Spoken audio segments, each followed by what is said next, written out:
vous expliquer que, si vous ne l'aviez pas encore déduit, que Roland Berger, Croissance Plus et BPI France, en plus du G9,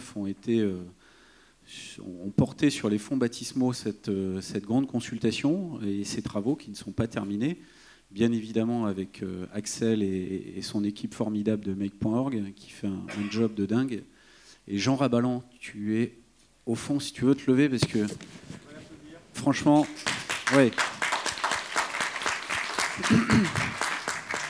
Donc Jean, il est de l'équipe de Make et c'est un super gars. Il est disponible le jour, la nuit, le week-end, la tête en bas, formidable. Merci beaucoup pour ton aide tous les jours et ça a été un bonheur de travailler avec toi et l'équipe de Make. Voilà, les pitchs étaient vraiment super, les idées qui sont sorties très riches. Moi, ce que j'aimerais, c'est que chacun d'entre vous, vous nous expliquiez qu'est-ce que vous retenez en priorité, pourquoi vous avez soutenu cette démarche aussi, qu'est-ce qui vous a plu, qu'est-ce que vous voulez en tirer. Voilà, c'est assez ouvert, mais je pense que pour un premier round, ça va nous intéresser tous. C'est à moi. Ça marche ? Ça marche ? Ouais. Donc nous, on était particulièrement intéressés, puisqu'on est donc un cabinet d'origine allemande et européen. Donc c'est un sujet, la présence de l'Europe dans l'écosystème mondial nous semblait un sujet important. Après, à titre personnel, moi je travaille beaucoup dans le digital, donc en effet, de voir naître des champions européens, ça nous semblait un sujet important. Et particulièrement, en effet, la collaboration franco-allemande, parce que et je suis personnellement persuadée que c'est autour de cet axe-là qu'on arrivera à faire naître ces champions de demain. Et que c'est bien en créant... voilà, il y a 2 ans, on avait écrit une étude sur la vallée franco-allemande, la vallée digitale franco-allemande, parce qu'on pense vraiment que c'est en alliant ces 2 forces qu'on va réussir peut-être à être plus présent face aux États-Unis et à la Chine. Bonsoir. C'est bon. On y va comme ça. Bonsoir, Nicolas Duep, vice-président de Croissance Plus, mais aussi fondateur et CEO de Alchimie, un scale-up dans le digital. Croissance Plus, c'est l'association des entreprises de croissance. C'est 400 entrepreneurs qui se sont réunis au sein d'une association avec une mission, faire sauter tous les verrous de la croissance. Donc on est engagé sur des sujets de fiscalité, financement, droit social, ça c'est le fonds de commerce depuis la création de l'association. Et depuis quelques années, on a rajouté le numérique, notamment lors de la dernière campagne présidentielle. Alors pourquoi le numérique ? Parce que le numérique, c'est une formidable opportunité, mais il faut arrêter d'être naïf et ça peut devenir un formidable cimetière aussi pour nos boîtes si on ne réalise pas qu'en face de nous, on a des armadas organisées et qu'on continue à rouler de manière totalement naïve. Donc Croissance Plus s'est engagé pour arriver à soutenir la notion d'une concurrence équitable avec toutes ses facettes, qu'elle soit fiscale mais qu'elle soit aussi opérationnelle, parce qu'un grand marché européen, c'est notre souhait à tous, mais un marché dans lequel les boîtes européennes peuvent avant tout y faire du business, puisque c'est leur marché natif, et que ça ne soit pas un autoroute ouvert à quelques sociétés dont vous connaissez tous le nom. Bonjour, Véronique Jacques, donc je représente BPI France. Alors, faire émerger des champions européens dans le numérique notamment, ça résonne tout particulièrement avec les missions de BPI France, puisqu'on a à cœur déjà d'accompagner la croissance des entreprises françaises. On a à cœur effectivement aussi d'essayer de préparer la compétitivité de demain en les aidant à innover.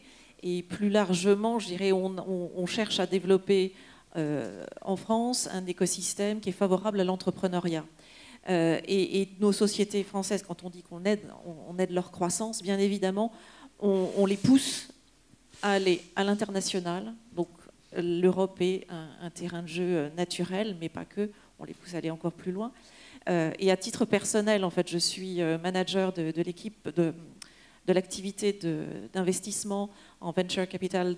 Donc j'investis dans les startups tech, toutes les tech, hormis les biotech et les clean tech. Et c'est mon quotidien, effectivement, d'identifier des belles startups qui ont cette capacité à devenir vraiment des leaders sur le marché Et alors, je suis ravie, j'accompagne Evaneos. J'ai vu intervenir une personne de la société, mais c'est dans d'autres sociétés comme Open Classrooms, Balio, par exemple, NetAtmo, où l'histoire c'est un peu fini, puisqu'elle a été cédée à Legrand il y a quelques semaines. Voilà. Donc, c'est vraiment mon objectif quotidien d'aider à grandir des sociétés françaises. Oui, bonsoir. Donc Patrick Coquet, moi je dirige Cap Digital, le pôle de compétitivité francilien sur le numérique. Les sociétés dont on vient de parler, on les connaît bien aussi. Alors moi, ce qui m'intéresse dans cette analyse, c'est plusieurs choses. D'abord, on se pose évidemment des questions sur le futur et sur le futur de la place du numérique dans le futur. Et on interroge régulièrement nos membres. Ce qui ressortait ces derniers temps, c'était la position sur les territoires. C'est-à-dire les entreprises, ils sont d'abord sur un territoire, ils créent des emplois sur un territoire. Et le deuxième niveau, c'est l'Europe. Le besoin d'avoir des modèles européens, de créer un modèle qui nous distingue justement des GAFAM, du modèle américain, et surtout qui nous protège de ce qui peut nous arriver aussi des modèles chinois. Il ne faut pas les oublier non plus, ceux-là, ils arrivent. Comment structurer un modèle européen, comment participer à cette création d'un modèle européen. Et ce qui a été fait sur la data est un premier niveau. Je pense qu'il faut vraiment en tenir compte. Comment on construit l'Europe aussi en ayant des usages des données, des usages de l'IA qui soient compatibles de notre culture. Et moi, je suis aussi très attaché au lien avec la culture.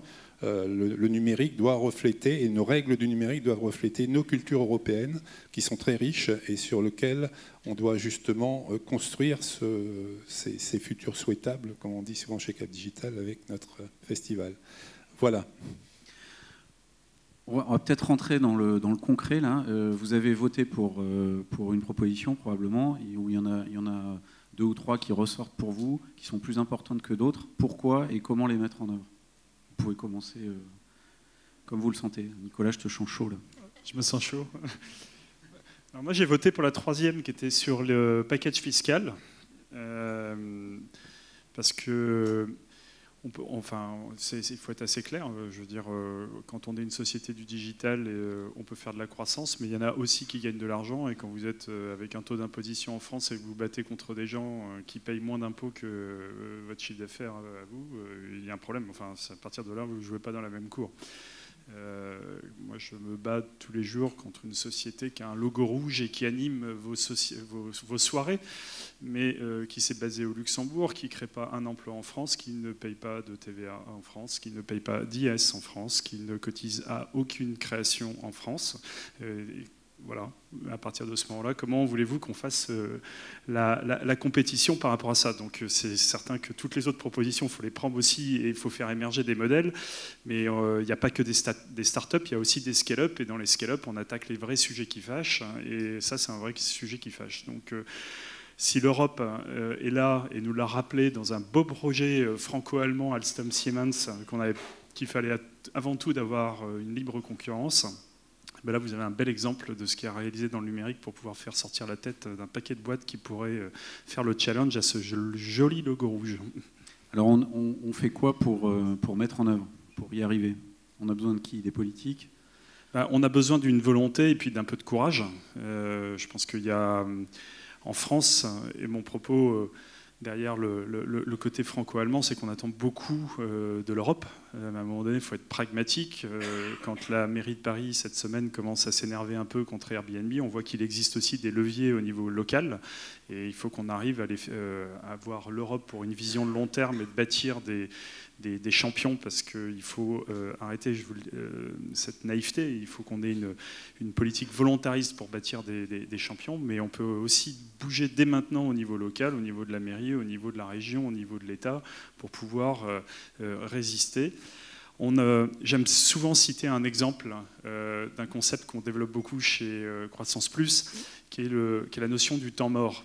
Vous avez un économiste, List, au XIXe siècle, qui a développé une notion qui n'est pas du tout à la mode, mais qui s'appelle le protectionnisme éducateur, temporaire. Ça veut dire quoi?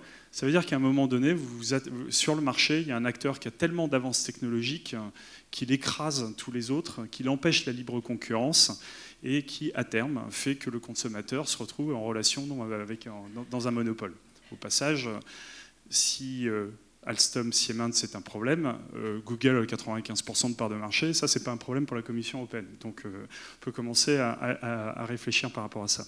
Et donc, l'idée, c'est la même chose, c'est que sur le marché européen, pour permettre à nos startups et à nos squelettes de grandir, il faut d'abord déjà rattraper le retard technologique qu'on a, parce que l'Internet, c'est pas d'hier, ça fait déjà 20 ans qu'on est en train de monter en puissance, et les plateformes, elles sont plus chez nous. Donc, de toute façon, il y a tellement de data chez Amazon, il y a tellement de data chez Uber, il y a tellement de data chez Netflix, que start-up que nous sommes, nous pouvons créer, mais nous avons tellement de retard qu'à un moment donné, il faut nous sortir la tête de l'eau. Et cette notion de temps mort, parce que, attention, on ne veut pas remettre en cause le concept libéral, donc ce n'est pas ad vitam aeternam, c'est de faire une pause pour pouvoir faire sortir la tête de l'eau. Et à ce titre-là, vous avez un exemple génial qui est la mairie de Montréal. Vous connaissez tous l'histoire des taxis et d'Uber. Donc, ils ont eu le même bazar que chez nous. Ils ont fait pause. Tout de suite. Ils n'ont pas laissé se développer la guerre dans la rue. Et donc, en faisant pause, ils ont permis à ce moment-là, de comprendre quel était le modèle d'Uber, et puis de pouvoir revenir vers Uber avec une réponse. Au bout de 9 mois, ils reviennent avec une réponse. Première réponse, c'est on va vous permettre de revenir sur ce marché. C'est un marché en transition, donc chacune des transactions va être taxée, et on va abonder un fonds qui va financer la transition. La deuxième, c'est que les plaques, ce n'est pas aux contribuables de les payer. Donc chacune de ces transactions va abonder un fonds qui va racheter les plaques. Troisième, c'est qu'on ne comprend rien à votre contrat social, à votre contrat du travail. Ce qui est sûr, c'est que s'il y a un problème avec les bonhommes, ils sont chez nous, c'est nous qui allons payer. Donc vous allez aussi cotiser pour pouvoir faire en sorte que... Et puis quatrième, c'est que pendant ces 9 mois, ce qui s'appelle les taxis jaunes à l'époque, là-bas, ils se sont mis à niveau. Et Uber a tout de suite eu plusieurs concurrents locaux pour pouvoir avoir, au bénéfice du consommateur, un véritable service. Et enfin, problème actuel d'ailleurs, vous allez, vous Uber, négocier directement avec la mairie le numerus clausus pour éviter que les mecs tournent à quelques euros de l'heure, parce que quand ils deviennent interdits bancaires, c'est notre problème et c'est en local. Voilà, donc cette notion de moratoire, elle a duré quelques mois à Montréal, ça permet de comprendre, ça permet d'envisager, et puis de revenir vers l'acteur, sans brider la concurrence, mais en ayant une concurrence au service du consommateur, et puis surtout une stratégie volontariste qui évite d'avoir porte ouverte à des acteurs qui nous laissent le coup de la transition entre nos mains. Merci pour cet exemple très intéressant.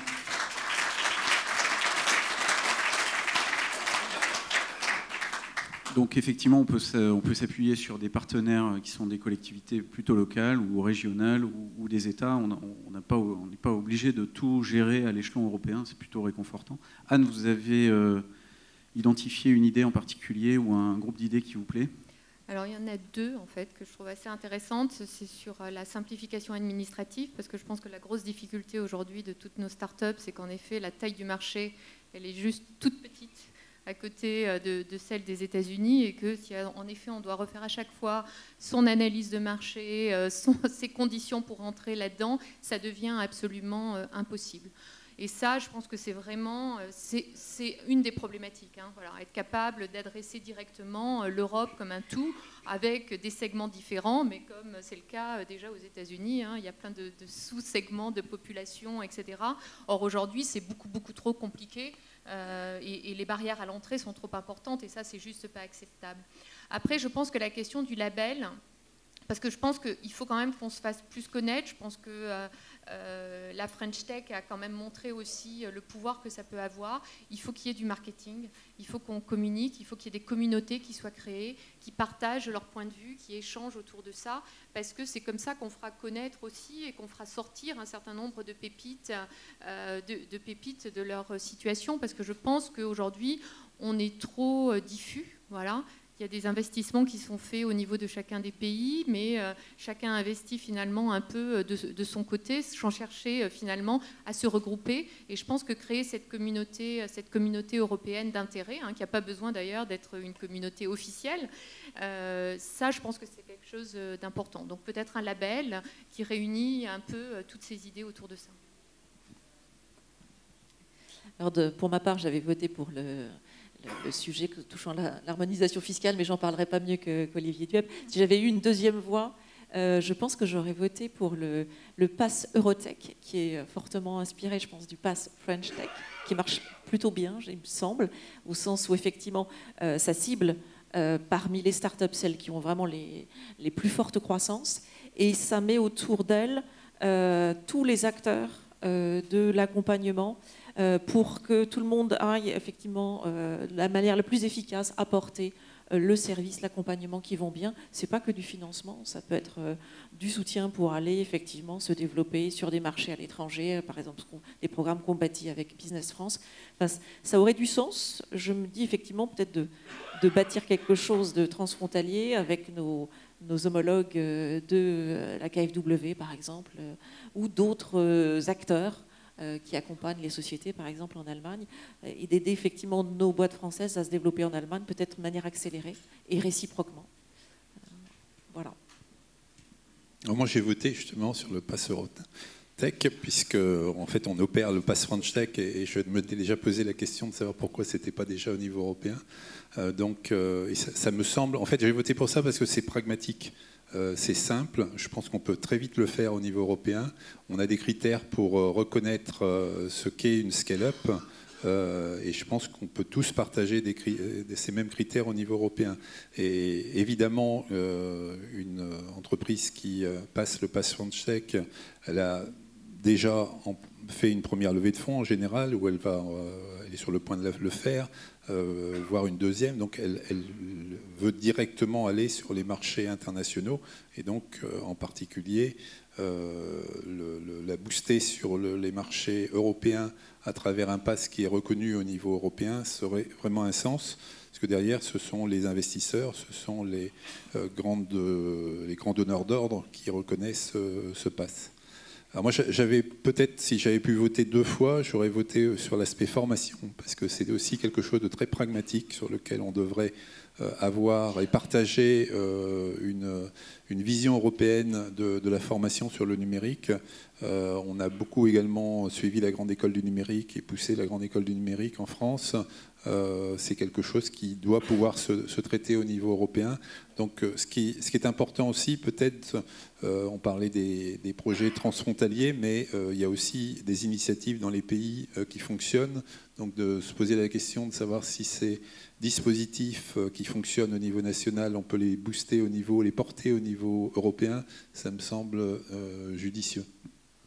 Merci. Avant que Didier pense à la prochaine question, moi je voulais vous livrer une anecdote et puis vous dire mon favori. Une anecdote, c'était au CES à Las Vegas il y a quelques semaines. Là, on est en train de parler de visibilité européenne. Vous avez parlé, Anne, de marketing européen. Je pense que c'est extrêmement important. Ce qui était assez choquant, vu de moi français, en me baladant dans les travées de la French Tech, c'est la volonté, par exemple, d'un certain nombre de villes ou de régions françaises d'apparaître en tant que telles. Ce qui est totalement inaudible à l'échelle mondiale. C'est-à-dire que savoir que la start-up est issue de... Je ne vais pas en citer une parce que je vais avoir des flèches dans le dos, mais d'une ville en particulier ou d'une région qui est totalement... Enfin, je veux dire, c'est déjà la France, pour un Américain, un Asiatique, c'est pas évident de la situer, mais alors une ville en France et puis une région, en plus, les noms ont changé, personne ne les connaît, même les Français ne les connaissent pas. Donc vous imaginez, enfin, c'est complètement dingue. Et ça prouve quand même une immaturité, je trouve. Alors, je suis français, je peux le dire, et j'adore mon pays, c'est pas le sujet, mais une immaturité telle par rapport à l'enjeu mondial de compétitivité de nos sociétés. Je voulais juste vous livrer ça. Je pense que déjà, si le label French Tech a fait le job jusqu'à présent, il faut passer maintenant à un échelon qui est visible à l'échelle mondiale, qui est celui de l'Europe. Et je pense que France et Allemagne peuvent... le sujet de ce soir, c'est pas de dire la France et l'Allemagne, c'est ce qu'il y a de mieux en Europe, c'est de dire si ça marche déjà entre nous, on va arriver à faire quelque chose d'européen derrière. Voilà. Donc ça, c'était ma remarque et mon anecdote. Et j'étais très choqué par ça, en tant que Français, de voir des conférences de presse autour d'une région française. What the fuck, quoi. C'était incroyable. Et donc, ensuite, mon favori, moi, c'est le Europe Connect, enfin l'équivalent de France Connect pour l'Europe.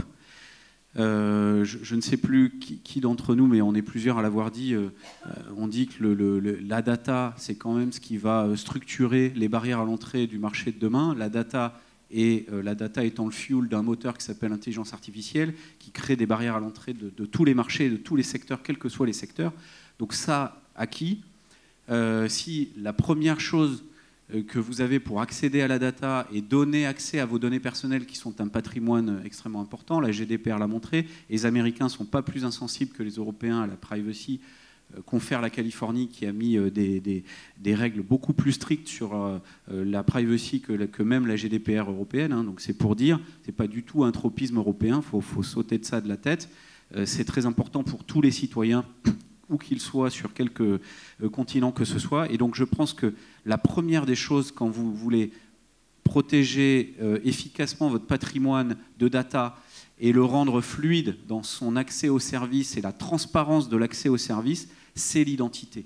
L'identité, c'est probablement le premier cadenas, la première interface relationnelle entre un patrimoine de données, qu'il soit personnel ou professionnel dans le cadre d'une entreprise, et tout l'écosystème des services via des API, hein, ces connecteurs informatiques qui vous permettent d'envoyer les données qui vont bien, et uniquement celles qui vont bien. Depuis la GDPR, vous savez, hein, avant il y avait 70% des applis qui vous demandaient votre localisation GPS. On se demande bien pourquoi une lampe torche sur iPhone vous demande votre localisation GPS, si ce n'est pas pour monétiser votre localisation. Donc on voit bien que là, il y a un abus total de l'utilisation des données personnelles.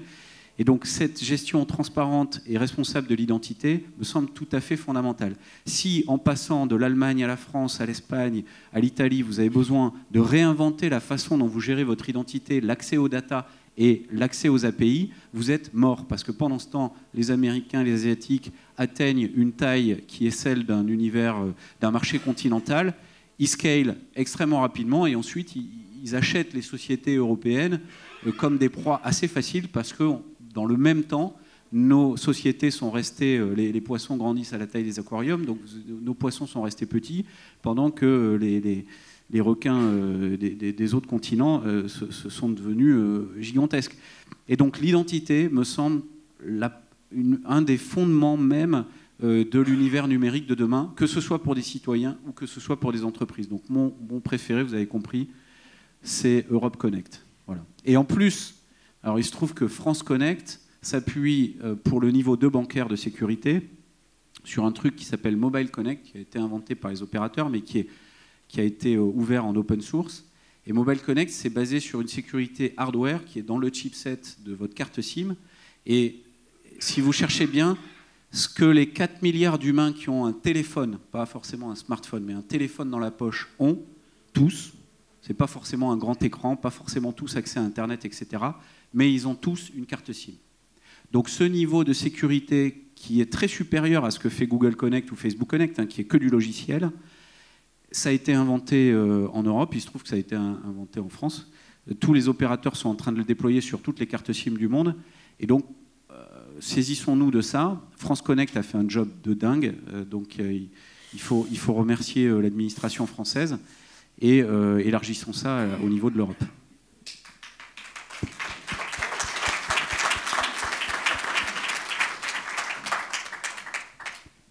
Oui, on va peut-être laisser la salle poser des questions. Hein, je pense que ce serait des réactions.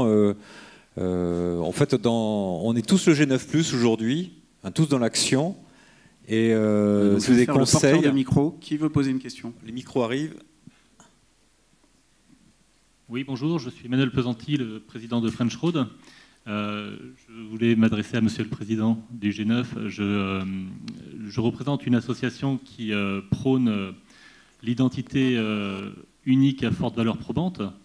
Et je tenais juste à rappeler que France Connect n'est pas une identité, mais un porte-clés. Et seule l'identité unique à forte valeur probante permettrait demain de faire une économie de l'équivalent de 50 milliards d'euros par an, mais pas en multipliant les identités. D'ailleurs, je note que l'identité numérique unique aujourd'hui n'existe pas. C'est une aberration de parler d'identité unique. En réalité, on a plein d'identités.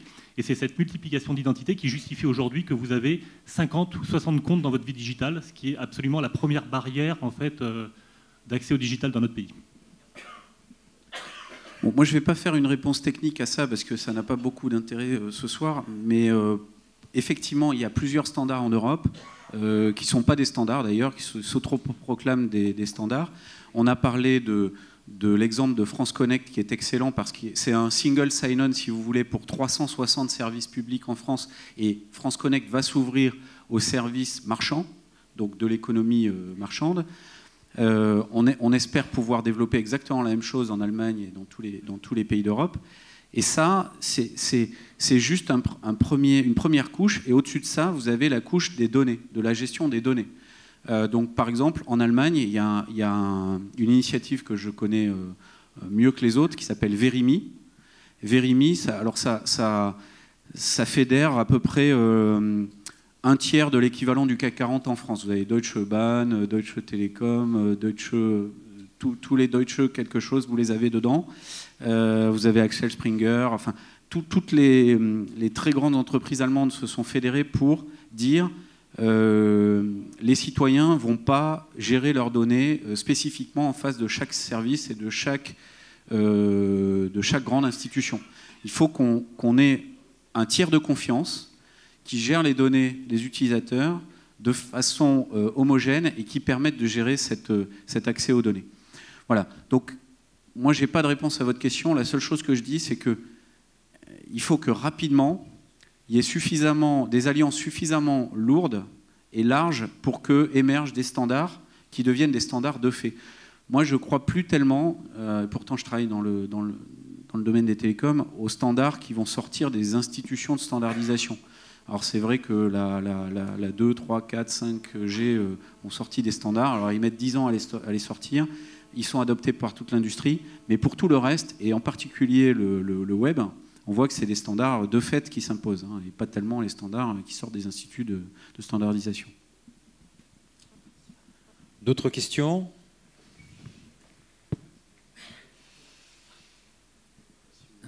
Bonsoir, Guillaume. Moi, j'ai un constat, c'est on essaie de taxer les GAFA en ce moment. Est-ce que cet investissement ne pourrait pas être directement réalloué et ne pas passer par la Commission européenne ou autres instituts gouvernementaux pour justement développer et faire un plan d'action concret? Et le deuxième, c'est moi j'ai 35 ans, là la moyenne d'âge est assez élevée. Non mais je travaille avec des seniors et j'ai pas de problème là-dessus, mais en fait c'est plutôt je suis pas non plus eurosceptique, mais en fait la déclinaison au niveau de l'harmonisation fiscale, c'est pour quand en fait concrètement? Voilà, ça c'est pas dans 25 ans, c'est-à-dire dans 3 ans en fait. Voilà. Je vais continuer dans la fiscalité.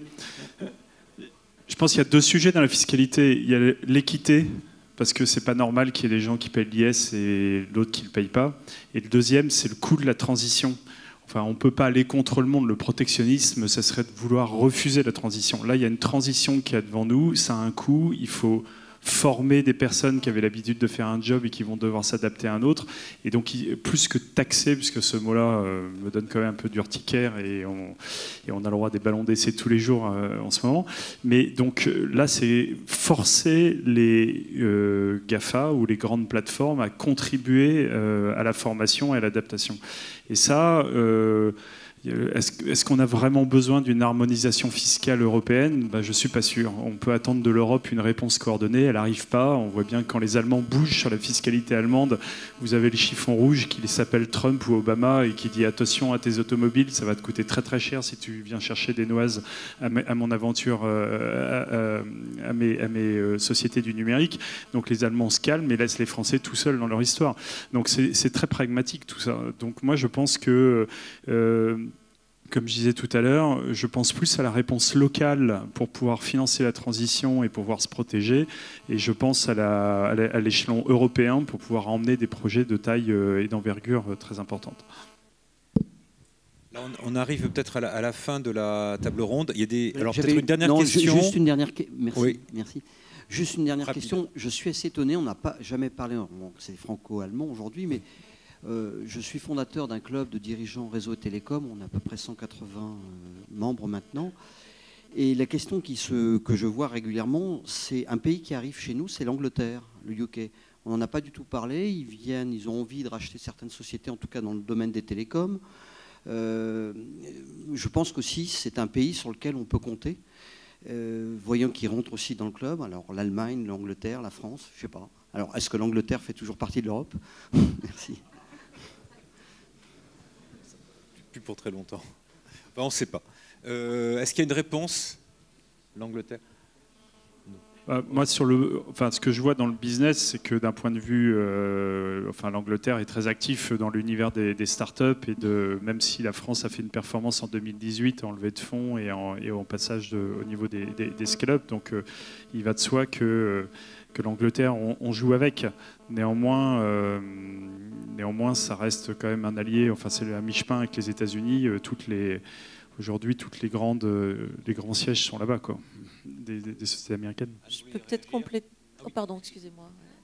Compléter ce que disait Olivier. Enfin, je pense qu'il faut voir aussi qu'on a une formidable dynamique sur tout ce qui est acteur du financement des startups en Europe continentale et en particulier en France. Il y a vraiment une dynamique assez incroyable qui se joue depuis, je dirais, de 2012.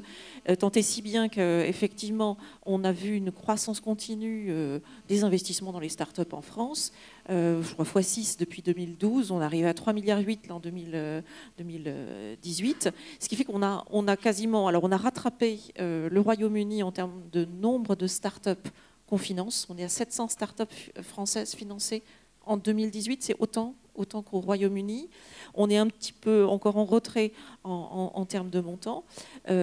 Autre chose également, je voulais dire, pour donner quand même une note un peu positive et optimiste sur la construction européenne, avec effectivement notamment le mouvement du marché français sur le venture.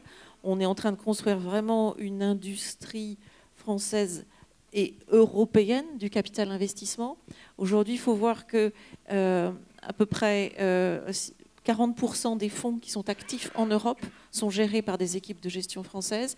Et sur un deal sur 3 qui a lieu en Europe, il y a une équipe française du capital investissement. Et ce sont des équipes françaises, mais de plus en plus biculturelles. C'est-à-dire qu'on pousse vraiment, en tout cas chez BPI France, quand on est souscripteur dans des équipes françaises, à ce qu'elles s'installent ailleurs en Europe. C'est-à-dire que le nombre d'équipes qui sont en fait à la fois en France et en Allemagne vraiment se multiplient d'année en année. Enfin, je ne peux pas tous les citer. Enfin, des Xange, des Iris, des Partech, des Vintech, qui sont effectivement vraiment, enfin, qui ont des partenaires qui sont à Munich, à Berlin et qui contribuent à la construction de quelque chose de vraiment franco-allemand et puis européen plus largement. Non, juste en effet, mais le UK est quand même généralement aussi la porte d'entrée vers les États-Unis ou la porte de sortie, etc. Et donc c'est important qu'il y ait aussi un contrepoint en Europe et que la France, très clairement, marque le pas de ce côté-là. Et il faut que l'Allemagne aussi rentre dans cette danse-là, parce qu'on ne peut pas être juste dépendant, en effet, du UK qui jusque-là a été numéro 1 sur plein de podiums. Donc l'Europe est plus diverse que ça. Merci beaucoup. Tu dois rajouter quelque chose, Patrick? C'est bon? Juste une remarque quand même. Je pense que quand on parle d'Europe, on devrait aussi parler des grands enjeux de société européenne. Ce qu'on n'a pas parlé ce soir, les enjeux d'écologie, les enjeux de villes durables et qui font qu'on a envie de vivre en Europe. Tout à fait. Le numérique est un accélérateur pour ça. Oui. Merci beaucoup. J'avais juste une dernière remarque. On a beaucoup parlé de formation, mais donc c'est très bien. Il faut qu'on continue à former, mais il faut aussi retenir les talents, parce que j'ai quand même l'impression, on a quand même d'énormes talents. D'ailleurs, les Américains viennent nous en piquer plein. Donc je pense que c'est aussi un des efforts au-delà de la formation, c'est de rendre en effet le territoire européen un bon territoire aussi de recherche pour les scientifiques, etc. Parce que je pense que c'est aussi ça qui nous manque aujourd'hui. Merci beaucoup.